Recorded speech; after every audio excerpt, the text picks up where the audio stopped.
بسم اللہ الرحمن الرحیم۔ اس پارے میں 17 رکوع اور 6 آیات ہیں۔ اس پورے پارے میں سورۃ النساء ہے۔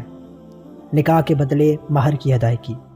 ناظرین محترم، عفت و عصمت اور نسل انسانی کے تحفظ اور شہوت کی تسکین کے لیے زنا کے بجائے نکاح کا راستہ اختیار کیا جائے۔ اگر غیر منکوحہ آزاد عورت میسر نہ آئے تو مالکان کی اجازت سے باندیوں کے ساتھ بھی نکاح کیا جا سکتا ہے اور نکاح کے بدلے میں مہر ادا کرو۔ زنا میں مبتلا ہونے کی صورت میں باندی کی سزا آزاد عورت سے نصف ہوگی۔ لین دین میں درستگی رکھو۔ خودکشی حرام عمل ہے۔ کسی کا مال ناجائز طریقے سے کھانا حرام ہے، البتہ باہمی رضامندی کے ساتھ تجارتی بنیادوں پر قیمت ادا کر کے استعمال کر سکتے ہیں۔ خودکشی حرام ہے۔ خودکشی کرنے والا دوزخ کا مستحق ہے۔ کبیرہ گناہوں سے بچنے والوں کے صغیرہ گناہ بھی معاف کر دیے جاتے ہیں۔ مردوں اور عورتوں کی جسمانی صلاحیت میں جو فرق رکھا ہے، اس کے پیش نظر ایک دوسرے سے برابری کی تمنا نہ کریں۔ ہر ایک کے عمل کے مطابق اجر و ثواب میں سے جو حصہ ملے گا، اللہ سے اس کا فضل مانگتے رہو اور اپنے عہد و پیمان کو پورا کرتے رہو۔ بلا شبہ اللہ تمہارا نیکبان ہے۔ مردوں کی فضیلت، حقوق العباد پورے کرو۔ مردوں کو عورتوں پر 2 وجوہ سے برتری عطا کی گئی ہے۔ نمبر 1، انہیں خلقی طور پر جسمانی فضیلت حاصل ہے۔ نمبر 2، گھریلو معاملات میں مالی اخراجات کی ذمہ داری ان پر عائد ہے۔ پاکیزہ خواتین وہ ہیں جو اطاعت شعار اور اپنی عفت و پاک دامنی کی محافظ ہوں۔ نافرمانی کرنے والی عورتوں کو پہلے واعظ و نصیحت کر کے سمجھائیں۔ اگر نہ سمجھیں تو بیوی کے ساتھ ازدواجی تعلقات منقطع کر دیں۔ اگر مناسب سزا دے کر انہیں راہ راست پر لانے کی کوشش کریں۔ اگر وہ فرما برداری اختیار کر لیں تو انہیں ستایا نہ جائے۔ اگر میاں بیوی کے اختلافات حد سے تجاوز کر جائیں تو جانبین کی طرف سے ایک نمائندہ کو باہمی مذاکرات سے مسئلے کو حل کرنے کے لیے مقرر کر دیا جائے۔ اگر دونوں مخلص ہوں گے تو اختلافات کو ختم کرنے کا کوئی نہ کوئی راستہ ضرور نکل آئے گا۔ حقوق اللہ کے ساتھ حقوق العباد کا بھی اہتمام کرو۔ اللہ کی عبادت کرو، شرک سے گریز کرو۔ والدین، رشتہ دار، یتیم، مسکین، پڑوسی، مسافر، غلاموں، لونڈیوں وغیرہ کے ساتھ حسن سلوک کرو۔ اللہ تعالیٰ ایک ذرہ برابر بھی ظلم نہیں کرتے۔ اگر کوئی شخص نیکی کرتا ہے تو اللہ تعالیٰ بڑھا چڑھا کر اسے اجر عطا فرماتا ہے۔ روز آخرت ہر امت میں سے گواہ لائے جائیں گے اور ان سب پر محمد رسول اللہ صلی اللہ علیہ وآلہ وسلم کو بطور گواہ پیش کیا جائے گا۔ تیمم کے فرائض، تیمم کا طریقہ۔ ناظرین محترم، شراب کی حرمت کے حوالے سے ابتدائی اسلام میں ذہن سازی کرتے ہوئے فرمایا، نشہ کی حالت میں نماز کے قریب نہ جاؤ تاکہ مدہوشی کے عالم میں کوئی غلطی اور نازیبا بات منہ سے نہ نکل جائے۔ اس کے بعد جنابت اور تیمم کے بعض مسائل ذکر کیے۔ جنابت، بیوی سے صحبت کرنے سے یا حالت نیند میں انزال ہو جانے سے انسان جنبی ہو جاتا ہے۔ اس کی طہارت صرف وضو سے نہیں ہوتی بلکہ غسل فرض ہو جاتا ہے۔ اگر تم بیمار ہو یا سفر میں ہو یا غسل کرنے کے لیے پانی نہ ملے تو وضو اور غسل کی جگہ تیمم کر لیا کرو۔ تیمم کے فرض: نیت کرنا، پورے چہرے کا اور ہاتھوں کا کونیوں سمیت مسح کرنا۔ امام اعظم کے نزدیک مٹی اور مٹی کی جنس کی سب چیزوں سے تیمم جائز ہے، بشرطیہ کہ وہ پاک ہوں۔ تیمم کرنے کا طریقہ یہ ہے کہ پہلے تیمم کی نیت کرے، اس کے بعد دونوں ہاتھ زمین پر مارے، پھر پورے چہرے پر ملے، دوبارہ پھر اسی طرح دونوں ہاتھ مار کر دونوں بازوؤں کی کونیوں تک ملے۔ اس کے بعد سلسلہ بیان یہود و نصارہ کی طرف پھرتا ہے اور مسلمانوں کو خبردار کیا جاتا ہے کہ جس طرح تمہیں کتاب اللہ دی گئی تھی، تم میں سے پہلے اہل کتاب کو بھی کتاب دی گئی تھی، مگر وہ ہدایت سے پھر گئے۔ تم ان کے راستے پر چلنے سے بچنا۔ مدینہ کے یہودی ایسے بدبخت تھے کہ وضو معنی گستاخانہ الفاظ بول کر دل کی بھڑاس نکالتے تھے۔ تم ایسے لفظوں کا سرے سے استعمال ہی نہ کرنا۔ اہل کتاب ایمان لے آئیں اور اپنے آپ کو درست کر لیں تو بہتر ہے، ورنہ سزا کے لیے تیار ہو جائیں۔ شرک ناقابل معافی گناہ ہے۔ خود دعویٰ کرنے سے آدمی پاک نہیں بن جاتا۔ پاک تو وہی ہے جسے اللہ تعالیٰ پاک کر دے۔ پھونکوں سے یہ چراغ بجھایا نہ جائے گا۔ آخری فیصلے کا حق۔ گھٹیا اخلاق اور کمینہ خصلتوں کے لوگ محمد رسول اللہ صلی اللہ علیہ وآلہ وسلم پر حسد کرتے ہیں، لیکن ان کے حسد کے باوجود نبی کریم صلی اللہ علیہ وآلہ وسلم کو، ان کی امت کو کتاب اللہ ملے گی اور ایک عظیم حکومت عطا ہوگی۔ کافر آخرت کے عذاب میں جلیں گے اور ایمان والے گنجان درختوں والے جنت کے باغات میں آرام کریں گے۔ ایمان والو، اپنی ایمانتوں کی ادائیگی کرو، لوگوں کے درمیان فیصلے انصاف سے کرو، اللہ اور اس کے رسول کا کہا مانو، اپنے حاکموں کی اطاعت کرو۔ حاکموں سے اختلاف ہو جائے تو آخری فیصلہ کرنے والی اتھارٹی اللہ اور اس کے رسول کو مانو۔ اگر تم اللہ اور یوم آخرت پر ایمان رکھتے ہو تو اللہ اور اس کے رسول صلی اللہ علیہ وآلہ وسلم کی طرف رجوع کرو کہ یہ سب سے بہتر صورت۔ مقدمے کا فیصلہ: ایمان کامل اتباع رسالت مآب ہے۔ اللہ کے بندے، بعض لوگ ایمان کے دعوے کے باوجود طاغوت یعنی اللہ کے باغی رہنماؤں سے اپنے فیصلے کراتے ہیں، جبکہ انہیں طواغیت سے برات کا حکم دیا گیا ہے۔ شیطان انہیں بہت دور کی گمراہی میں ڈالنا چاہتا ہے۔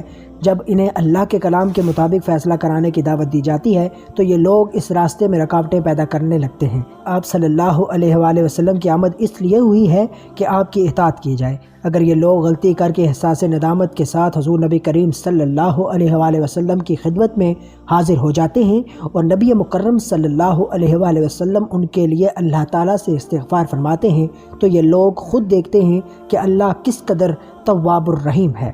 پھر ایک واقعے کی طرف اشارہ ہے۔ ایک منافق اور یہودی میں اختلاف ہوا۔ حضور اکرم صلی اللہ علیہ وآلہ وسلم نے دلائل کی روشنی میں فیصلہ یہودی کے حق میں دے دیا۔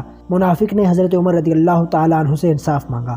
انہوں نے اسے قتل کر دیا کہ جو شخص رسول کریم صلی اللہ علیہ وآلہ وسلم کے فیصلے کو انصاف کے منافی خیال کرے، انصاف کا تقاضا ہے کہ اسے زندگی کی قید سے آزاد کر دیا جائے۔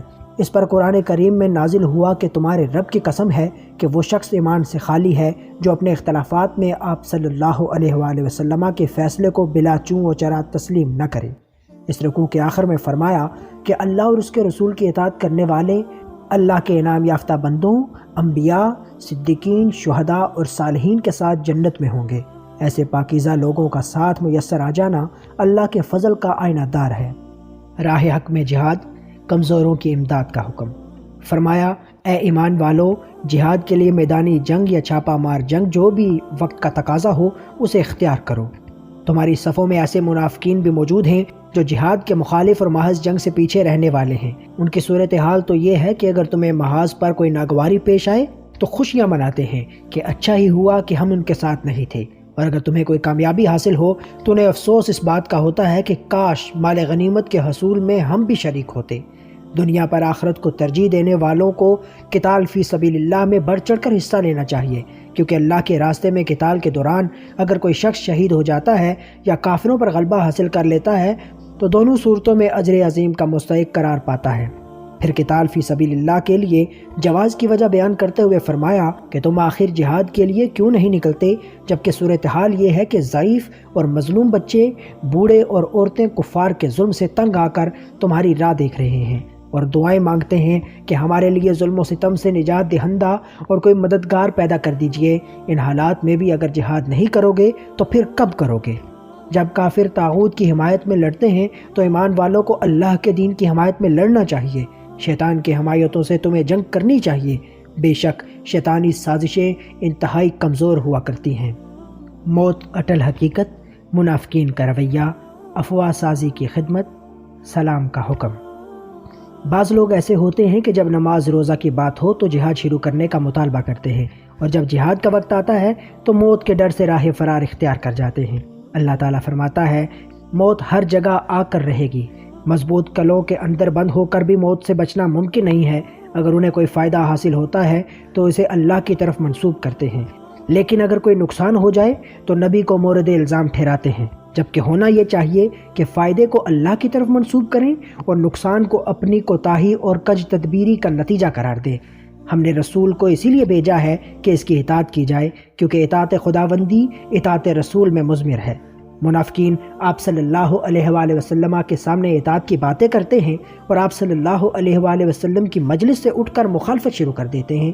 آپ صلی اللہ علیہ وآلہ وسلم اللہ پر توکل کرتے ہوئے ان سے صرف نظر کرتے رہیں۔ اللہ بہترین کارساز ہے۔ اس کے بعد قرآن کریم میں غور و غوض کی دعوت دیتے ہوئے اس کے حق و صداقت پر مبنی ہونے کے لیے دلیل یہ دی گئی ہے کہ اس میں کوئی تضاد اور اختلاف نہیں پایا جاتا۔ پھر معاشرے کا امن و سکون تباہ کر دینے والے بدترین عامل افواہ سازی کی مذمت کرتے ہوئے اس کے صد باب کا طریقہ بیان کیا گیا ہے کہ متعلقہ شخص سے رابطہ کر کے تحقیق کر لی جائے تو افواہیں اپنی موت آپ مر جاتی ہیں، اور اگر دین کی کوئی بات سامنے آئے تو رسول کریم صلی اللہ علیہ وآلہ وسلم اور آپ کے لائے ہوئے دین کے ماہرین سے رجوع اور تحقیق کے بغیر اس پر عمل نہ کیا جائے۔ جہاد کے لیے ہر شخص کو چاہیے کہ وہ دوسروں کو ہدف تنقید بنانے کے بجائے اپنے آپ کو پیش کر دے اور دوسرے مسلمانوں کو جہاد میں شریک کرنے کے لیے ترغیب دیتا رہے۔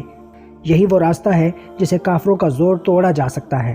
اللہ بڑی طاقت کے مالک ہیں اور وہ دشمنان اسلام کو عبرت کا نشانہ بنا سکتے ہیں۔ جائز اور ناجائز سفارش کا ضابطہ بیان کیا۔ جو اچھی سفارش کرے گا اس کا حصہ اس میں سے ہے، اور جو بری سفارش کرے گا تو اس کے لیے اس میں حصہ ہے بوجھ کا۔ سلام کرنے کے آداب سکھائے کہ حسن اخلاق کا تقاضا ہے کہ سلام کا جواب بہتر سے بہتر انداز میں دیا جائے۔ منافقین کی حقیقت کا پردہ چاک۔ پھر منافقین کے بارے میں دو ٹوک پالیسی اختیار کرنے کا حکم دیتے ہوئے فرمایا کہ تم لوگ منافقین کے بارے میں دوہری ذہنیت کا کیوں شکار ہو؟ اللہ نے انہیں مسترد کر دیا ہے۔ جسے اللہ گمراہ کر دے اسے کوئی ہدایت نہیں دے سکتا۔ تم ان کے بارے میں متردد ہو جبکہ وہ تمہیں کافر بنانے کی کوشش میں لگے ہوئے ہیں تاکہ تم اور وہ ایک جیسے ہو جائیں۔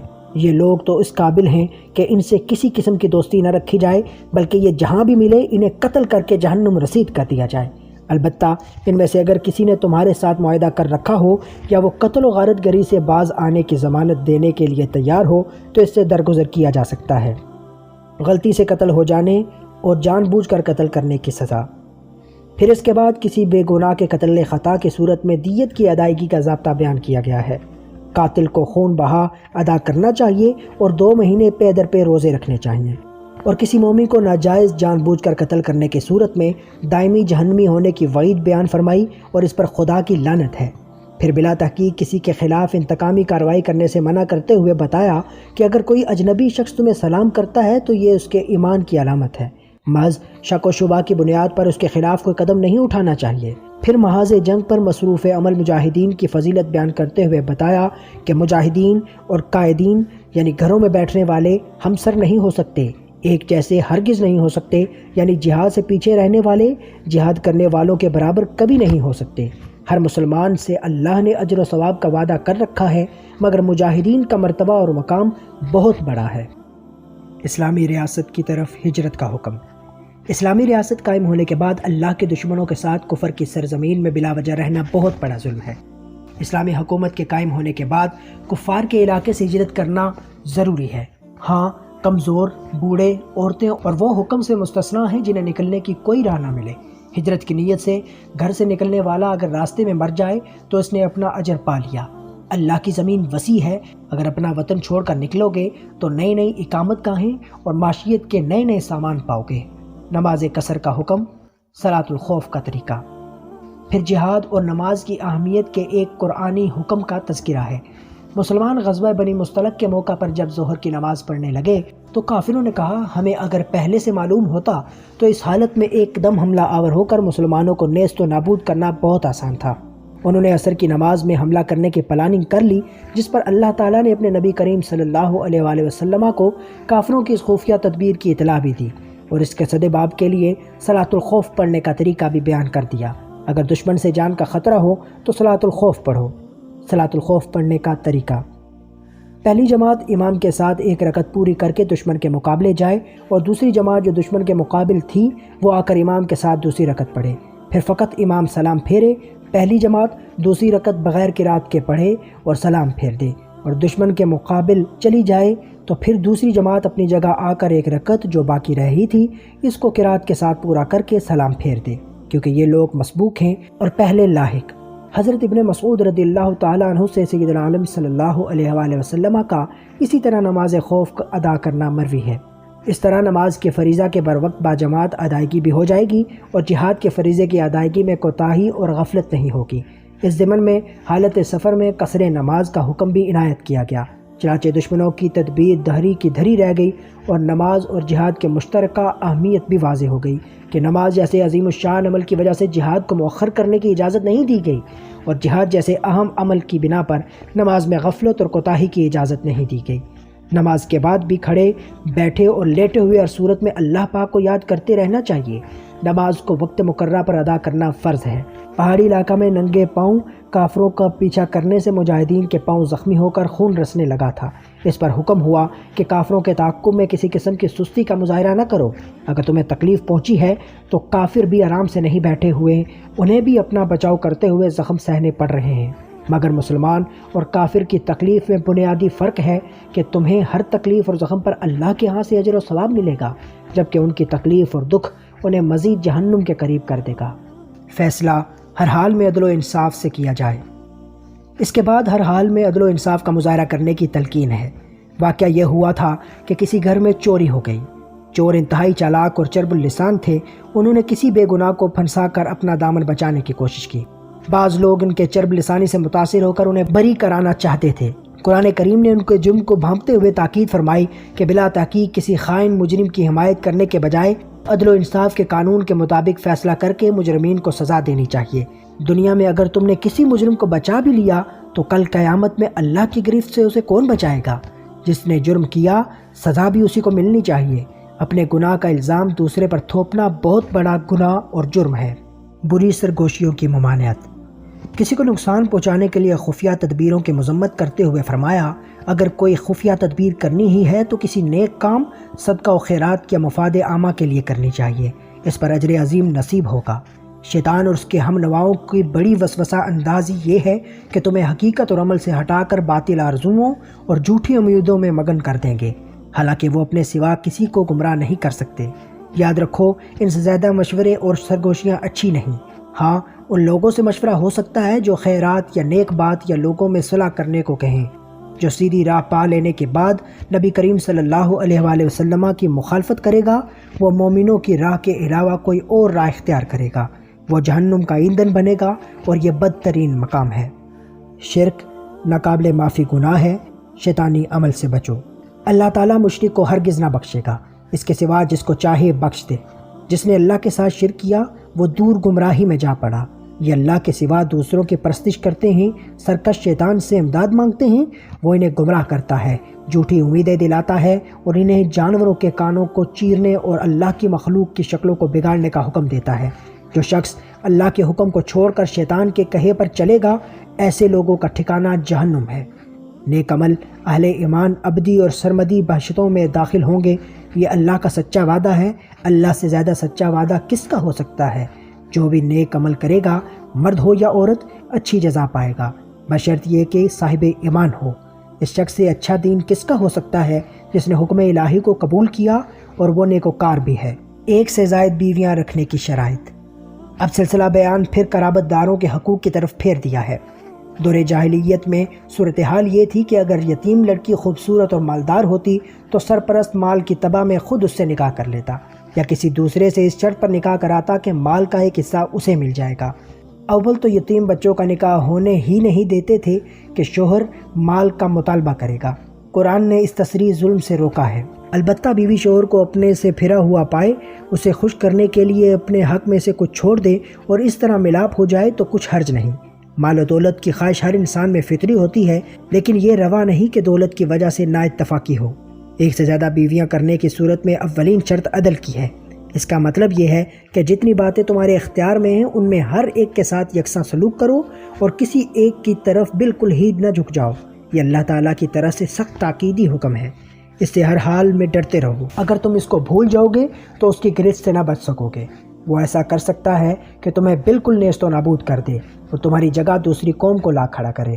اللہ تعالیٰ سے صرف دنیا نہ مانگو، اس سے دنیا اور آخرت دونوں کی بھلائی مانگو، وہ سب کچھ دے گا۔ سچی گواہی دینا دین اسلام پر استقامت کی بڑی نشانی ہے۔ مسلمانوں کو چاہیے کہ انصاف پر قائم رہنے والے اور اللہ کے لیے شہادت دینے والے بن جائیں۔ اگر سچی گواہی خود ان کی ذات کے خلاف ہو یا ان کے ماں باپ کے خلاف ہو، جب بھی اس کے اظہار میں تأمل نہ کریں۔ گواہی دینے میں نہ تو کسی کی دولت کی پرواہ کریں، نہ کسی کی غربت پر ترس کھائیں۔ جو بات کہیں وہ صاف صاف اور بے لاگ کہیں۔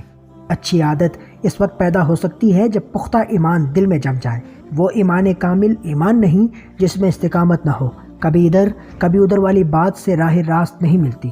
منافقوں کا طریقہ ہے کہ وہ مومنوں کو چھوڑ کر اللہ کے دشمنوں کے دوست اور مددگار بنتے ہیں تاکہ عزت حاصل کریں، حالانکہ عزت تو سب اللہ کے پاس ہے۔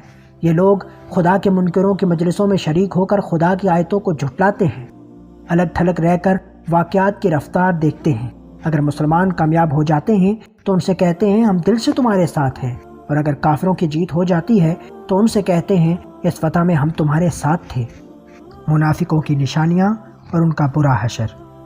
منافقین اللہ کو دھوکہ دینے کی کوشش میں اپنے آپ کو ہی دھوکہ دے رہے ہیں۔ یہ لوگ نماز میں سستی اور اللہ کے ذکر سے پہلو تہی کرتے ہیں، تذبذب کا شکار رہتے ہیں، نہ ادھر کے نہ ادھر کے۔ ایسے گمراہوں کو ہدایت بھی نہیں ملتی۔ یہ جہنم کے سب سے نچلے طبقے میں ڈالے جائیں گے۔ مسلمانوں کے مقابلے میں کافروں سے دوستی اور گٹھ جوڑ کرنے کی اجازت نہیں ہے۔ کافروں کو مسلمانوں پر کسی طرح بھی فوقیت نہیں دی جا سکتی، یہ لوگ اگر تائب ہو کر اپنا طرز عمل درست کر لیں تو ان کا شمار بھی مومنین کے ساتھ ہو سکتا ہے۔ اگر تم ایمان کے تقاضے پورے کرتے رہو اور اللہ کا شکر ادا کرتے رہو تو اللہ تمہیں عذاب دے کر کیا کریں گے؟ اللہ تو دلوں کا بید جاننے والا، بڑا ہی قدردان، مالک و مولا ہے۔ وآخر دعوایا ان الحمد